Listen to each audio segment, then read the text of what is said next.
Hello students, welcome to Next Step classes. As you know that we are providing top 20 MCQs from every chapter of each subject.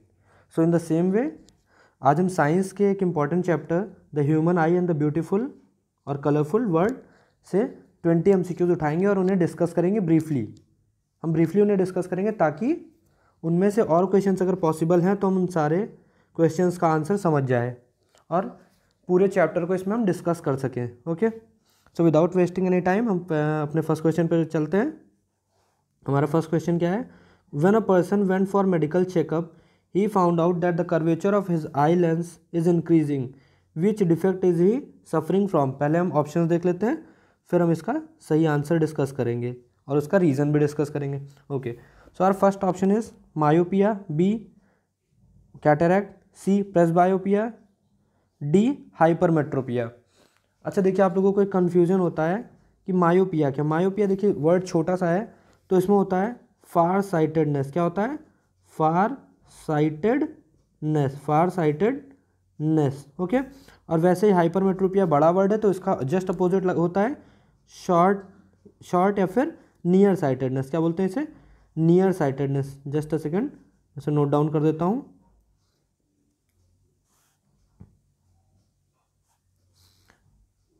Near sightedness. Clear है आपको? Cataract आपको पता ही है, presbyopia old age में होता है generally. ठीक है, अब हम इसे डिस्कस करते हैं क्या हुआ है, इस पर्सन के साथ हुआ क्या है। इसका करेक्ट ऑप्शन ए आंसर है इसका। अब हम इसके बारे में डिस्कस कर लेते हैं इस क्वेश्चन के बारे में। देखिए, जब आपकी आई का कर्वेचर मान लेते हैं, एक सेकेंड जस्ट ड्रॉ करते हैं हम। आपकी ये आई है, अब इसका कर्वेचर इंक्रीज हो गया। आई लेंस है, सॉरी आई लेंस है आपका। जब आपका आई लेंस का कर्वेचर इंक्रीज हो जाता है, जब इसका कर्वेचर इंक्रीज होता है, कर्वेचर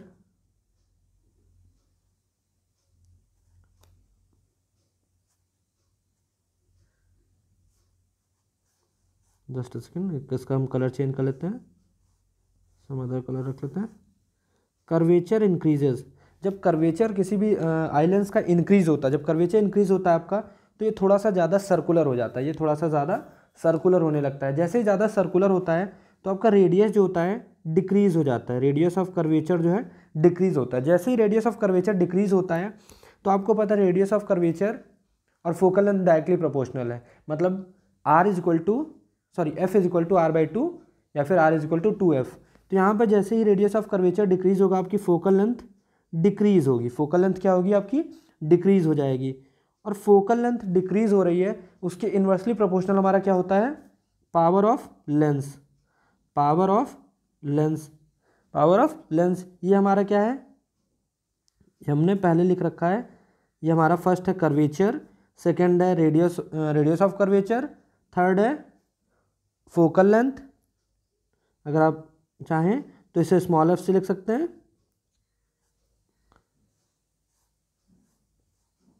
स्मॉल एफ से डिनोट करते हैं हम। देखिए, कर्वेचर इंक्रीज होता है, लेंस क्या होता है? सर्कुलर ज़्यादा हो जाता है। सर्कुलर ज़्यादा होने से रेडियस ऑफ कर्वेचर उसका घट जाता है। ठीक है, उसका रेडियस कम हो जाता है एंड फोकल लेंथ भी डिक्रीज होता है। और पावर क्या होती है हमारी? पावर हमारी inversely proportional to focal length होती है, तो पावर इंक्रीज हो जाती है। तो इसमें देखिए आप क्या होता है, जब हमारी लेंस होता है, हमारा जो आई में लेंस होता है वो कॉन्वेक्स लेंस है, उसकी पावर जब इंक्रीज हो जाती है तो उसकी कन्वर्जिंग पावर होती है। पावर इसकी कैसी होती है? कन्वर्जिंग पावर होती है। कॉन्वेक्स लेंस की कन्वर्जिंग पावर होती है। तो कन्वर्जिंग पावर जब इंक्रीज हो जाती है तो वो तो क्या होता है, इससे क्या होता है आपको? इसकी चीज़ों को पहले ही, वो रेस को पहले ही कन्वर्ज कर देता है, रेटिना तक नहीं फॉर्म होने देता इमेज। तो इस केस में हमारा होता है ऑप्शन ए मायोपिया या फिर फार साइटेडनेस। हमें दूर की चीज़ें नहीं दिखते हैं। ठीक है, we'll move on to the next question. Question number 2, a person gets out in sunlight from dark room, how does his pupil regulate and control the light entering in the eye, the size of pupil will. देखिए, इसमें बोला है कि आप एक dark room में बैठे थे और उसके बाद आप सनलाइट में चले जाते हैं, ओपन सन में चले जाते हैं, तो क्या होता है आपकी प्यूपिल के साइज में क्या होता है? ठीक है, और प्यूपिल कैसे रेगुलेट करता है? लाइट को। तो सबसे पहले क्या होता है, जैसे ही आप एक डार्क रूम में होते हो तो आपकी प्यूपिल जो होती है रिलैक्स होती है, क्योंकि डार्क रूम में लाइट कम है और आपकी आई को लाइट चाहिए, तो वो हल्की सी रिलैक्स हो जाती है। ठीक है, फिर जैसे ही आप रूम से बाहर निकलते हैं सनलाइट में, वहाँ पर बहुत ज़्यादा लाइट होती है, वहाँ पर बहुत ज़्यादा लाइट होती है, तो आई क्या चाहता है, आई चाहता है कि वहाँ पर लाइट जो एंटर कर रही है वो डिक्रीज़ कर दी जाए। ठीक है, वो डिक्रीज़ कैसे की जाएगी, जब प्यूपिल आपका साइज़ क्या हो जाए, प्यूपिल का डिक्रीज़ हो जाए, प्यूपिल का साइज़ क्या हो जाए आपका, डिक्रीज़ हो जाए। और जैसे ही प्यूपिल का साइज़ डिक्रीज़ होगा तो लाइट एंटरिंग द आई कैसा हो जाएगा, लाइट एंटरिंग द आई हो जाएगा कम, light entering the eye will also decrease, या लेस लाइट विल एंटर। हमारा आंसर क्या है, option A. Will move on to the next question. हमारा नेक्स्ट क्वेश्चन क्या है, नेक्स्ट क्वेश्चन है question number 3। When the light rays enter the eye most of the refraction occurs at. जब भी light enter करती है हमारी आई में तो सबसे ज़्यादा रिफ्रैक्शन कहाँ पर होता है, सबसे ज़्यादा रिफ्रैक्शन होता है हमारा, ऑप्शन हम पहले पढ़ लेते हैं। A crystalline lens, B outer surface of cornea, option C iris, option D हमारा है प्यूपिल।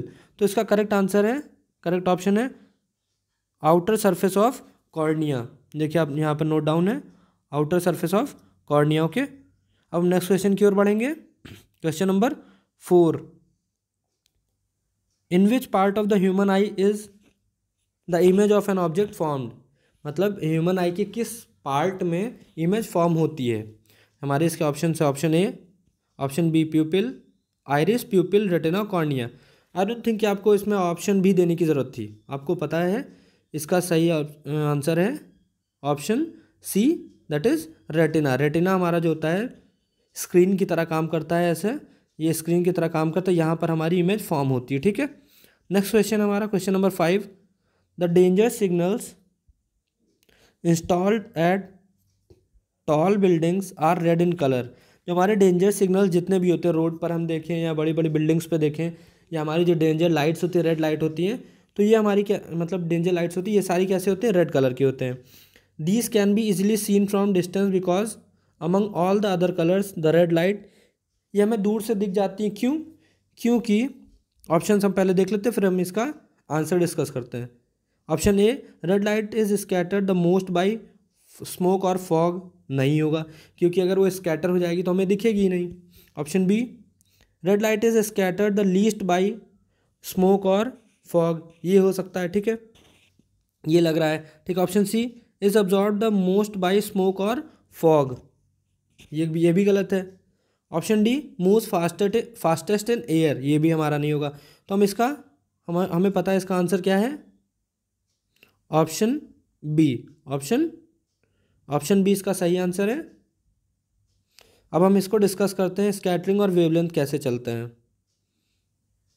देखिए, अब आप यहाँ पर देखिए, जो स्कैटरिंग होती है वो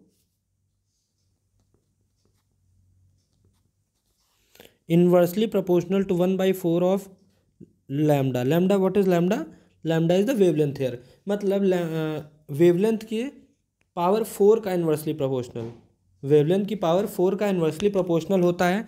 इसका मतलब अगर वेवलेंथ आप डिक्रीज करते हैं तो स्कैटरिंग इंक्रीज होती है, और वेवलेंथ इंक्रीज करते हैं तो स्कैटरिंग डिक्रीज होगी।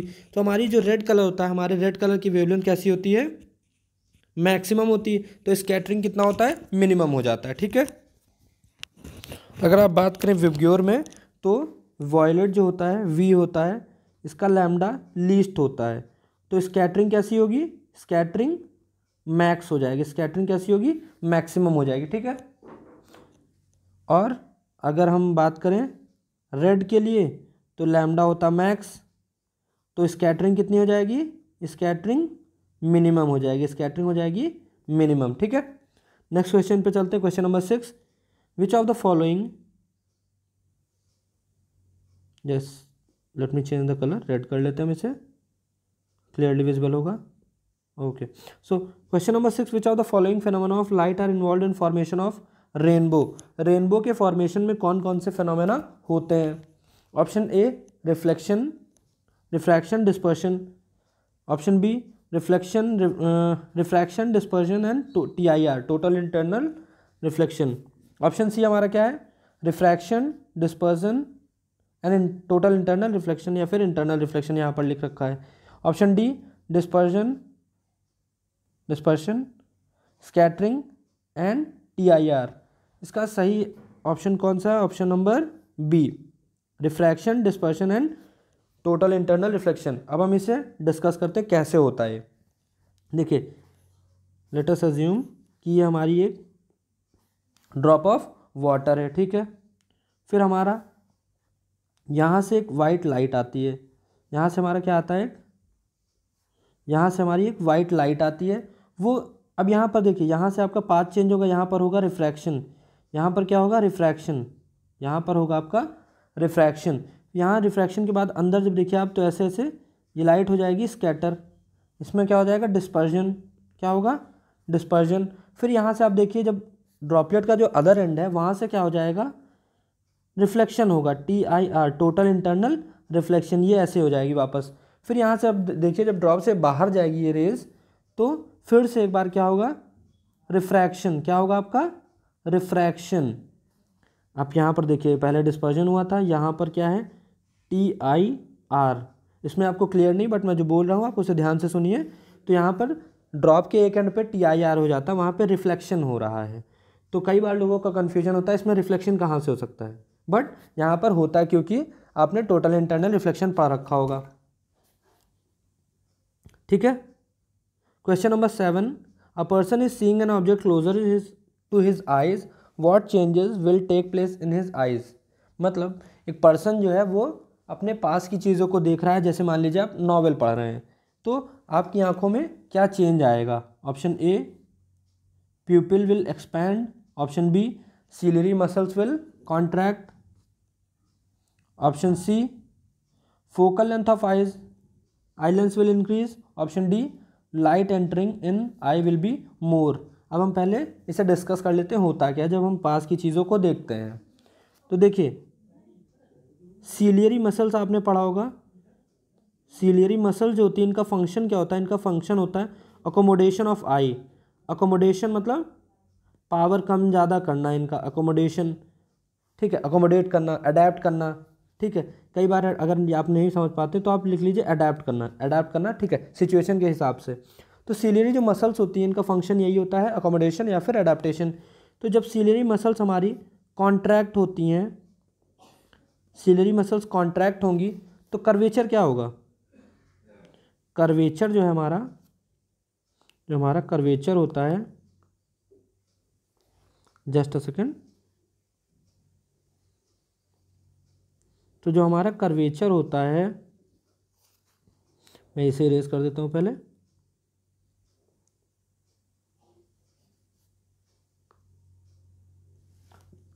रुकिए एक सेकेंड, ठीक है। अब यहाँ पर हम देखते हैं, जब कर्वेचर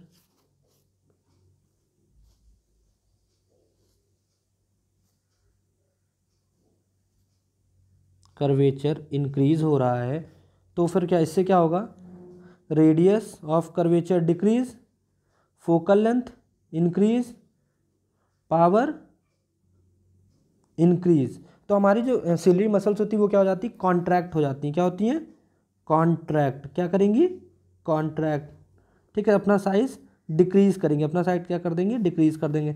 हम मूव करेंगे नेक्स्ट क्वेश्चन की ओर। आई होप आपको ये क्लियर होगा। Question number 8, the splitting of white light into different colours on passing through a prism is called. Option A, reflection.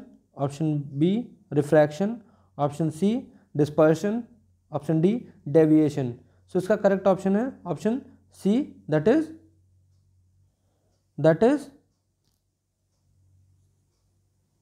dispersion. Okay, we'll move on to the next question. The image shows a light ray incident on a glass prism. Okay, जो हमें figure में दे रखा है, ये एक incident light आई है यहाँ से, ये देखिए, और ये ग्लास प्रिज्म पर आई है। तो इसमें क्या बताना है हमें, इसमें ढेर सारे एंगल्स दे रखा है, ABCDEF। ओके, ABCDEF, ये सारे एंगल्स दे रखे हैं। विच अब पूछा क्या हमसे, which angle shows the angle of incidence and angle of refraction. अच्छा देखिए, आपको ये चीज़ पता है, एंगल ऑफ इंसिडेंस और एंगल ऑफ रिफ्लेक्शन हम किसके, रिफ्रैक्शन किसके बेसिस पे मेज़र करते हैं, या किससे, विद रिस्पेक्ट टू किससे करते हैं, यह हम मेज़र करते हैं with respect to normal to the surface, normal to the surface. तो हमें इसमें सबसे पहले पहचानना होगा नॉर्मल टू द सरफेस कौन सी है। ये देखिए हमें ये जो दे रखी है कि स्ट्रेट लाइन, जो कि मैं इसे रेज कर देता हूँ, जस्ट अ सेकेंड, ओके, हमने रेज कर दी। अब हम फिर से इसे बनाएंगे। ये एक डॉटेड स्ट्रेट लाइन जो जा रही है हमारी है नॉर्मल टू द सरफेस, इस सरफेस के नॉर्मल है, ठीक है। अब देखिए आप जब पहले नॉर्मल से एंगल नापते हैं आप, तो पहला क्या होता है आपका, एंगल ए, फिर आप जब देखते हैं नॉर्मल के उसमें, तो हमारा दूसरा एंगल क्या होता है, एंगल डी, ठीक है। आप अगर नॉर्मल के रिस्पेक्ट में देखते हो तो angle D, late me change the colour, angle D. तो इसका करेक्ट ऑप्शन क्या होगा, जहाँ पर भी हमारा ए और डी साथ में दिखेगा वही हमारा होगा ऑप्शन ए, पहला ही हमारा सही है, ठीक है। फिर हम चलेंगे नेक्स्ट क्वेश्चन की ओर। Question number 10, the deflection of light by minute particles and molecules of atmosphere in the directions, in all the directions is called dash of light. जो माइन्यूट पार्टिकल, बहुत छोटे छोटे पार्टिकल से जब लाइट टकराती है और वहाँ से डिफ्लेक्शन होता है, तो उसे क्या बोलते हैं, उसे हम बोलते हैं option A dispersion, option B scattering, option C interference, option C D Tyndall effect. इसका करेक्ट ऑप्शन है option B, that is scattering, हमारा इसका करेक्ट ऑप्शन है स्कैटरिंग। स्कैटरिंग जो हमारी होती है वो स्मॉल पार्टिकल्स की वजह से होती है, ठीक है। हम मूव ऑन करेंगे क्वेश्चन नंबर 11 पे। Which of the following phenomena contributes significantly to the reddish appearance of sun at sunrise और सनसेट। सनराइज और सनसेट पे हमारा जो सन होता है वो रेड कलर का क्यों होता है, ठीक है, सॉरी। अब हम देखते हैं option A dispersion of light, option B scattering of light, option C total internal reflection of light, option D reflection of light from earth, ठीक है। इसका हमें करेक्ट ऑप्शन पता है option B scattering of light. देखिए जब हमारा morning या फिर इवनिंग में, मॉर्निंग और इवनिंग में, मैं इसे रेड कलर पे लिख भी रहा हूँ, ठीक है, मॉर्निंग या फिर इवनिंग में क्या होता है हमारा, फारदेस्ट होता है, सन हमारा जो होता है फारदेस्ट होता है, ठीक है। तो इससे क्या होता है, फारदेस्ट होने से होता है बाकी most of the colours get scattered, क्योंकि हमने डिस्कस किया वेवलेंथ के इन्वर्सली प्रोपोर्शनल होता है स्कैटरिंग। तो रेड कलर में स्कैटरिंग लीस्ट होती है, तो रेड कलर में स्कैटरिंग लीस्ट होती है, तो हमें रेड कलर विजिबल होता है सनराइज और सनसेट पे। Option B is the correct option. We'll move on to the question number 12, why do stars appear to twinkle at night. Option A because the light of star travel in different medium, this is true, but हम और option भी देख लेते हैं। Because the distance of star varies when earth rotates, this may be true, हो सकता है। Option C because the star changes it's position relative to earth, देखते हैं इसे। Option D atmosphere reflects the light at different angle. देखिए atmosphere reflect नहीं करता, हमारा क्या करता है, वो रिफ्रैक्ट करता है, ठीक है। तो हमें इस चीज़ को पता है ट्विंकलिंग ऑफ स्टार्स क्यों होती है। जैसे कि अगर आप देख लें यहाँ पे option A is the correct option. अब हम अर्थ का मान लीजिए ड्रॉ करते हैं डिफरेंट लेयर्स ऑफ एटमॉस्फेयर। ये हमारी अर्थ सरफेस है, ये हमारा सबसे पहला कौन सा होता है, ट्रोपोस्फेयर है, फिर स्ट्रेटोस्फेयर है, मीजोस्फेयर आ जाता है, फिर एक्सोस्फेयर आ जाता है, ठीक है। एक्सोस्फेयर, ये सारे हमारे स्फेयर होते हैं। फिर देखिए आप क्या होता है, डिफरेंट मीडियम में हमारे जो सन नहीं, स्टार की जो लाइट आती है वो आती है ऐसे ऐसे ऐसे आती है, बार बार उसमें क्या होता है, रिफ्रैक्शन होता है, इस वजह से हमें लगता है वो ट्विंकलिंग ऑफ स्टार्स हो रहा है, ठीक है। I hope it is clear. Question number 13, when white light enters a prism it gets split into its constituent colors. This is due to जो हमारे प्रिज्म में वाइट लाइट आती है उसमें क्या होता है, स्प्लिट हो जाती है अपने कंस्टिट्यूएंट कलर्स में. इस फिनोमेना को क्या बोलते हैं? ऑप्शन ए, अच्छा सॉरी, इसका रीज़न पूछा है आपसे, फिनोमेना नहीं पूछा है क्या होता है. Option A, different refractive index for different wavelength of each colour. This might be true. Each colour has same velocity in prism, ये रीज़न नहीं होगा.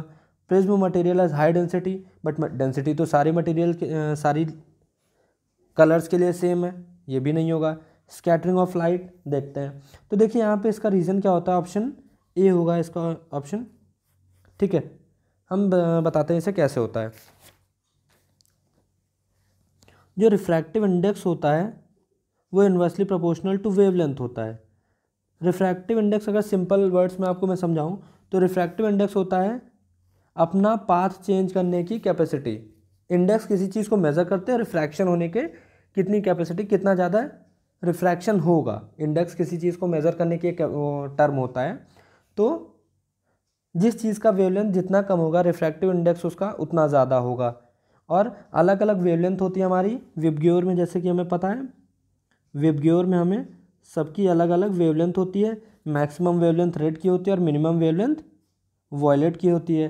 तो मिनिमम वेवलेंथ वॉयलेट की होने की वजह से स्कैटर हो जाता है सारा. ठीक है, या फिर पाथ इसका चेंज होता है. सबसे ज़्यादा पाथ किस में चेंज होता है, वॉयलेट में, और सबसे कम किस में होता है, रेड में. ठीक है, हम मूव ऑन करेंगे नेक्स्ट क्वेश्चन की. Question number 14. When white light enters a prism from glass prism from air the angle of deviation is least for. जब भी एयर से लाइट वाइट लाइट प्रिज्म में आएगी तो सबसे कम डेविएशन किस में होगा. मान लिया आपने ये प्रिज्म बना लिया. ठीक है, अब यहाँ पर वाइट लाइट आई है. अब इसमें आपको क्या बोला है, डेविएशन. आपको क्या शो करना है, डेविएशन. Just a second. ठीक है, हमने माना ये वाइट लाइट यहाँ से आ रही है और फिर इसमें हो रहा है डेविएशन, हो रहा है अलग अलग पाथ सब अपना एक्वायर कर रहे हैं, अलग अलग पाथ एक्वायर कर रहे हैं. तो आपको यहाँ से पता है कि ऐसा होता है VIBGYOR, ऐसा होता है, विबग्योर होता है.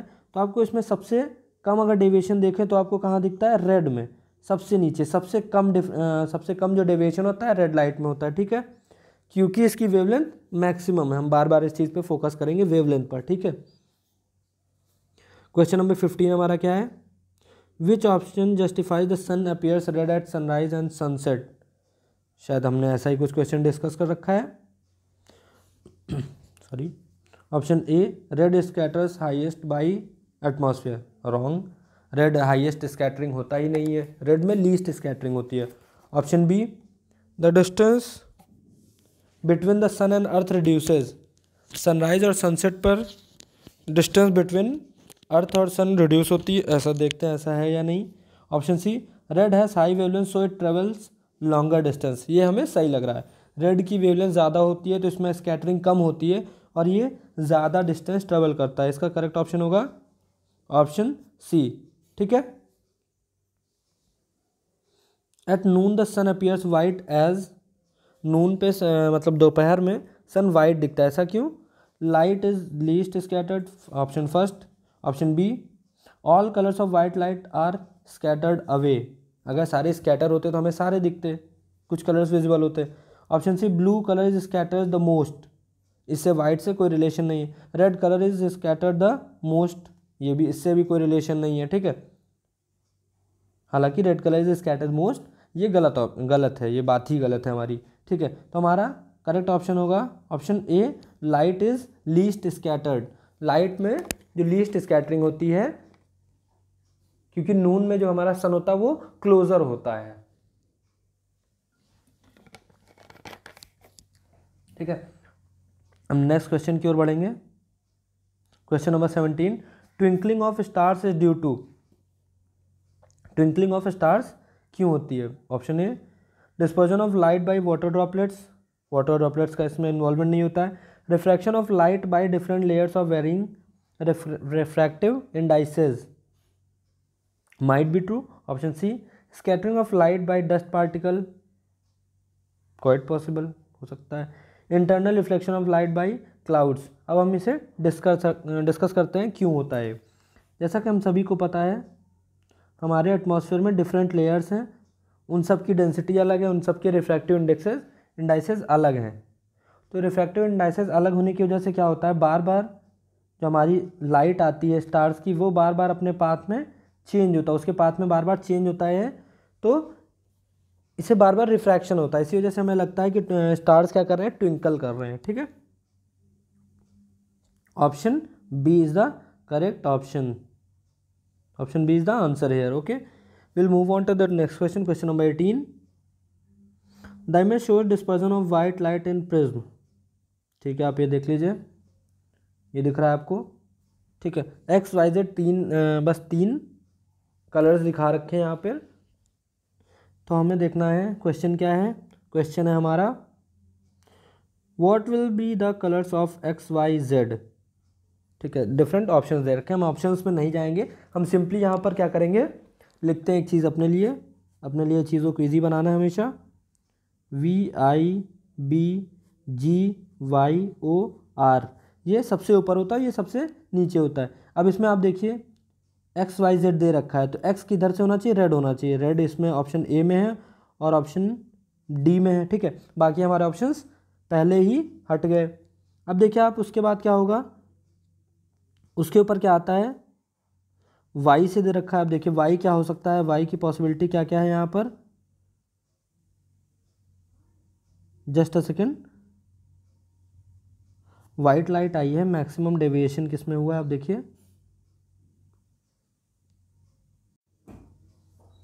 तो यहाँ पर हम डिस्कस करेंगे क्या, अगर हमसे पहले भी कोई मिस्टेक हुई तो हम देखते हैं इसे। यहाँ पर हमने ऐसा बनाया, यहाँ से लाइट आई, ऐसा आया, ऐसा आया, ऐसा ऐसा हो रहा है।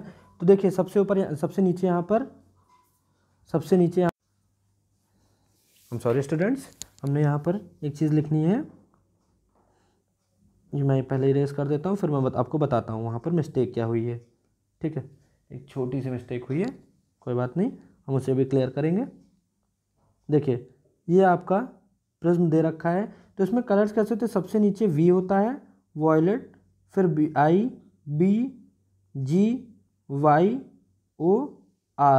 तो देखिए हमने अभी डिस्कस किया था लीस्ट जो डेविएशन होता है वो रेड में होता है हमारा। ठीक है, वो इरेजर ऑन था, मैंने इरेज कर दिया। ये लीस्ट डेविएशन रेड में होता है, तो इसके करेक्ट ऑप्शन क्या होंगे, पहले हम इसे हटा देते हैं। फिर देखिए आप एक्स हमारा क्या हो सकता है, वॉयलेट हो सकता है। ठीक है, देखते हैं कहाँ कहाँ पर वॉयलेट दे रखा है, ऑप्शन बी में दे रखा है। और सबसे ऊपर जो दे रखा है वो रेड होगा, रेड हमें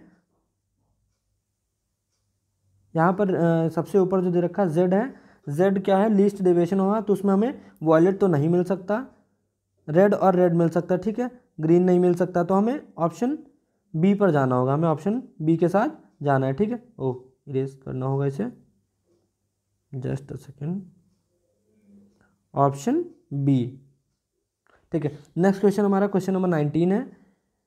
विच image shows the deviation of light in a prism. Deviation of light in a prism show कर रहा है, कौन सी इमेज सही सही शो कर रही है। ऑप्शन ए देखिए आप, ऐसा ऑप्शन ए यहाँ पर शायद मिस हो गया, ऑप्शन बी ऐसा देखिए आप, ऑप्शन सी, ऑप्शन डी, और ये एक ये रही ऑप्शन ए है। तो इसका करेक्ट ऑप्शन है ऑप्शन नंबर बी। आप ये देखिए, जब इसे आप देखते हैं तो इसमें आपको पता है इंसिडेंट और इमरजेंट जो रे होती है वो पैरेलल टू ईच अदर होती हैं। ठीक है, इस चीज़ को अगर आप ध्यान में रखेंगे तो आपको डायग्राम में क्लियरली दिख जाएगा। हम मूव ऑन करेंगे नेक्स्ट क्वेश्चन की ओर, और वो हमारा लास्ट क्वेश्चन होगा, question number 20। The image shows the रे डायग्राम ऑफ अ डिफेक्टेड रे। पहले हमें ये डिफेक्टेड आई जो है उसका रे डायग्राम दिखा रखा है। तो देखिए आप इसमें पहले हम सबसे पहले देख लेंगे यहाँ पर दिक्कत क्या हो रही है। यहाँ पर देखिए आप, जो रेज आ रही हैं वो रेटिना पर रेटिना पर कन्वर्ज नहीं हो पा रही, ये बिहाइंड द रेटिना जाके कन्वर्ज हो रही हैं। जब बिहाइंड द रेटिना जाके कन्वर्ज हो रही हैं तो इमेज सही से फॉर्म नहीं हो पाएगी। ठीक है, अब देखिए इसको करेक्शन करना है आपको। हमारा जो लेंस है, ये हमारा यहाँ पर जो लेंस है, इसकी कन्वर्जिंग पावर क्या हो गई है, कन्वर्जिंग पावर डिक्रीज़ हो गई, हमारी लेंस की कन्वर्जिंग पावर डिक्रीज़ हो गई है। जब लेंस की कन्वर्जिंग पावर डिक्रीज़ हो जाती है तो ये रेटिना पर कन्वर्ज नहीं कर पाता है। तो हमें क्या करना होगा, इसकी कन्वर्जिंग पावर बढ़ाने के लिए क्या करना होगा, हमें इससे पहले एक कन्वर्जिंग लेंस लगाना होगा। हमें पता कन्वर्जिंग लेंस कौन सा होता है, ये हमारा क्या है, कन्वर्जिंग लेंस होता है, कॉन्वेक्स लेंस। सो हमारा जो ये कॉन्वेक्स लेंस होगा ये पहले इस चीज़ को कन्वर्ज कर देगा ज़रा सा, और उसके बाद जो हमारा आई लेंस है उसके लिए ईजी होगा फिर से कन्वर्ज करके रेटिना पर इमेज को फॉर्म कराना। ठीक है, सॉरी दिस क्वेश्चन। तो हमारे लिए इजी होगा रेटिना पर इमेज फॉर्म कराना। ठीक है, I hope this is clear to you, thank you. और अगर कोई डाउट है तो हमें आप कमेंट कर सकते हैं, हम उसको रिप्लाई देने की जल्दी से जल्दी कोशिश करेंगे। Thank you.